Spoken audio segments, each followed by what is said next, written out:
Pagi Ibu, selamat pagi. Suara dulu. Ya, terima kasih. Nah, sebelumnya saya izin sebelum perkenalkan diri mungkin saya bisa menanyakan tadi di perjalanan gimana? Beres Bu, lancar. Cuman tadi ada sedikit di perjalanan. Gimana ya sebenarnya? Ada sedikit kendala ya.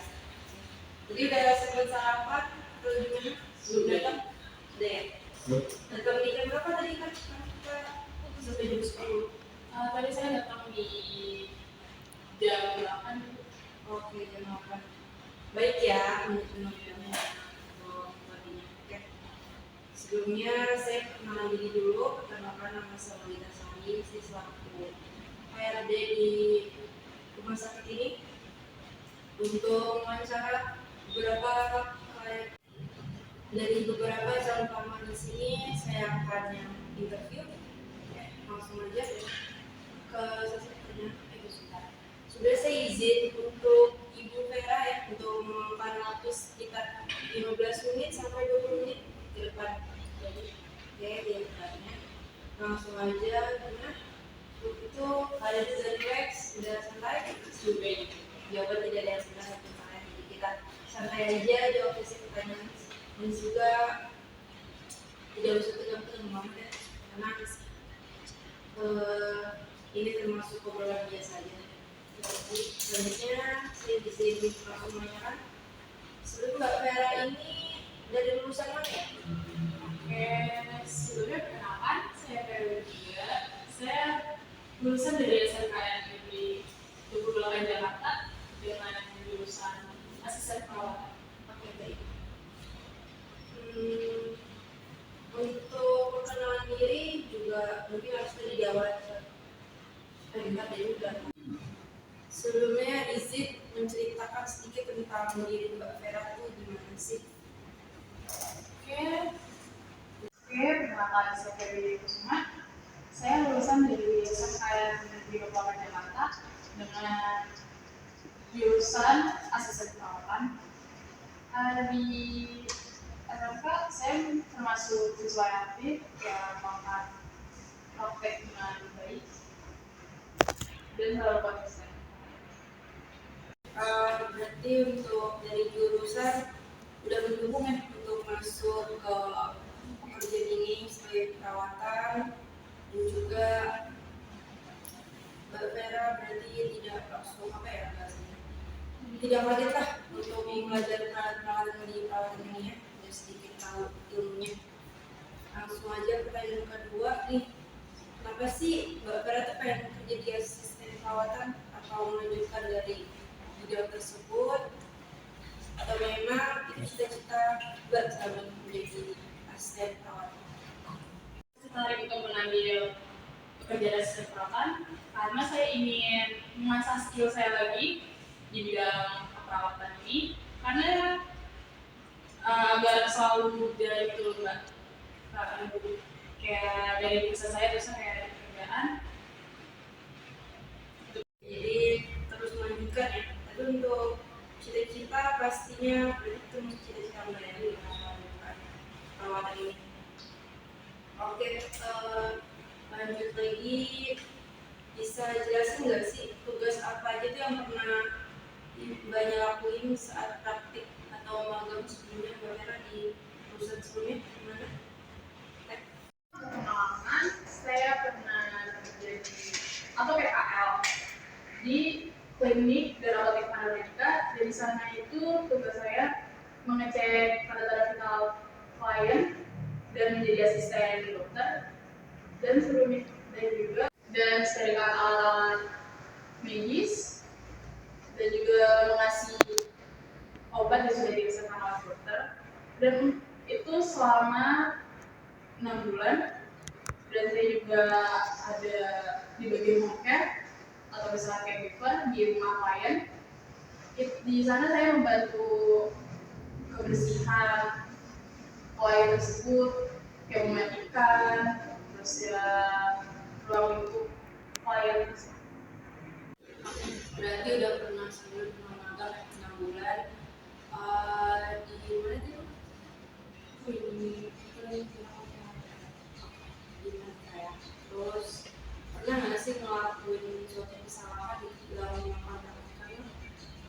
yang apa sih, perawatan seperti itu kan tidak mudah ya, pasti terus harus benar dalam tesnya, dalam ujian dan seluruh konsisten lah.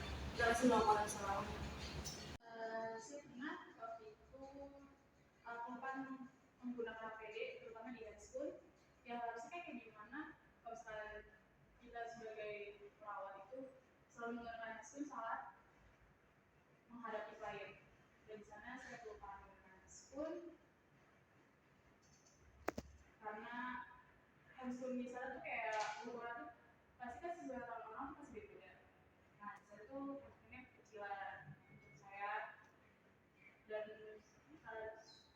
lumayan susah untuk dipakainya. Jadi di sana kayak saya kelupaan dan tidak menggunakan masker. Berarti itu termasuk poin juga ya, berarti untuk diperbaiki lagi di selanjutnya. Itu sebenarnya bersih juga, terus kebersihan. Lalu saya ingin lanjut lagi pertanyaannya, menurut Mbak Vera nih, apa sih tugas utama sebagai asisten perawatan di tempat sebelumnya lalu di tempat baru ini, apa yang menjadi perhatian? Oke, yang pastinya untuk membantu perawat dan memberikan rasa nyaman untuk pasien, kayak kebutuhan sehari-hari, terus kayak apa kita kasih makan, minum, bisa mengecek tanda-tanda vital klien yang sederhana dan melaporkan untuk dokter dan perawat.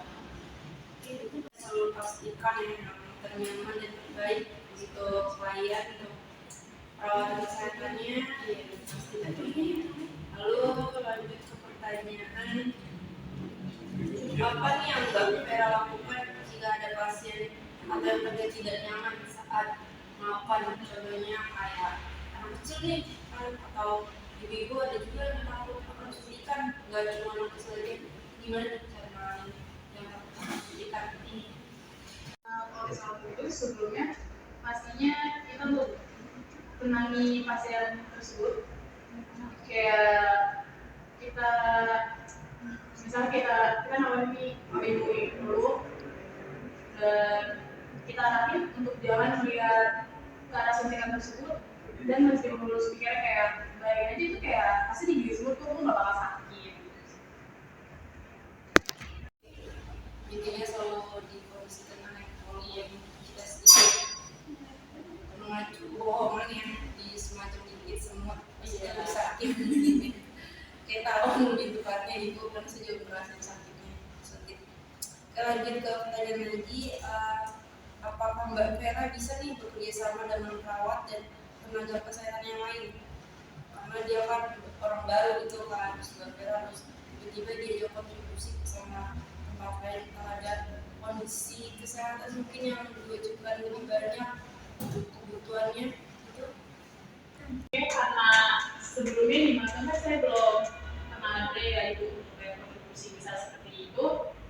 Tapi kalau misalkan saya lolos dalam wawancara ini dan diwajibkan untuk dikontribusi tenaga medis yang besar karena saya ada yang dibutuhkan, saya akan siap selalu jika dipanggil dari siap siaga ya ibu ya ngomongnya, jangan bisa lagi makan nih kontribusi gitu kan, tuh enak ya. Nah tapi itulah yang akan siap siap di perawat pasti dunia pekerjaannya pun siap gak siap memang tuh kesepakatan kita pastinya.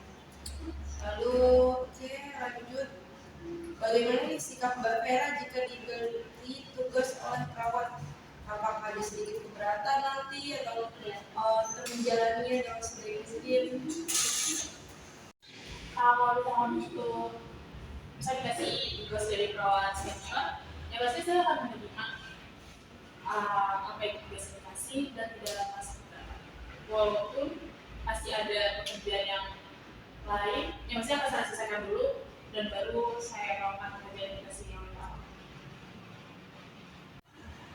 Lanjut lagi, apakah Mbak Vera siap nih bekerja sesuai aturan yang ada dan juga jadwal shift yang dadakan mungkin bisa tidak menentu?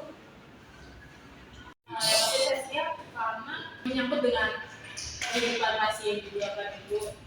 Ya pasti kayak dalam kondisi apapun ya pasti aku kalau saat dipanggil saya siap dijelasin apa seharusnya akan menerima sifat tersebut. Ini pertanyaan terakhir dari saya. Jika melakukan kesalahan kecil nih, apa yang Mbak Vera lakukan dalam menanggapi masalah tersebut? Entah itu fatal, maksudnya entah itu masalah kecil, bisa gimana nih Mbak Vera? Apakah ada sedikit panik, ada tetap dijalanin atau ditinggalkan? Kan ada yang berusaha menjawab tegang atau Mbak Vera tersebut gimana nih? Yang pastinya kalau misalkan saya melakukan kesalahan, yang pertama saya akan selalu tenang dan mengakui kesalahan saya. Dan kalau saya itu bersama dengan klien, saya bakal bilang dengan perawat senior dan tenaga medis lainnya, karena itu juga menyangkut kesehatan klien ke depannya. Misalnya saya melakukan kesalahan tersebut, entah itu kayak misalkan saya salah memasang himen, itu kan pasti ke klien itu bakal kurang nyaman, nanti bakal dengan apa adanya ngomong pada tim saya. Ya, intinya terus kita menjawab ya kesalahan kecil maupun besar, karena pasti setiap manusia itu mempunyai kesalahan pastinya. Oke baik, ternyata sekarang sudah makan waktu sekitar 20 menit ya ternyata. Terima kasih sebelumnya telah menghadiri interview hari ini, dan juga saya minta maaf jika dalam pertanyaan atau wawancara saya ini ada sedikit kesalahan atau sedikit menyinggung. Saya pribadi meminta maaf. Terima kasih atas kehadirannya. Dan tapi sebelum menutupi ini, apalagi yang ingin ditanyakan? Cukup sih, cukup deh. Semuanya nanti akan saya kabari melalui email atau secara kontak langsung ke Bu Vera. Dan mungkin pertanyaannya tuh kapan sih waktunya? Sekitar sepatnya ya, secepatnya paling seminggu, 1 mingguan saya baru main ke Bu Vera nanti. Oke, kita tutup wawancara hari ini. Terima kasih sebelumnya. Saya tadi mohon maaf. Ya baik ibu, terima kasih juga untuk waktunya juga. Semoga lolos ya. Iya. Terima kasih.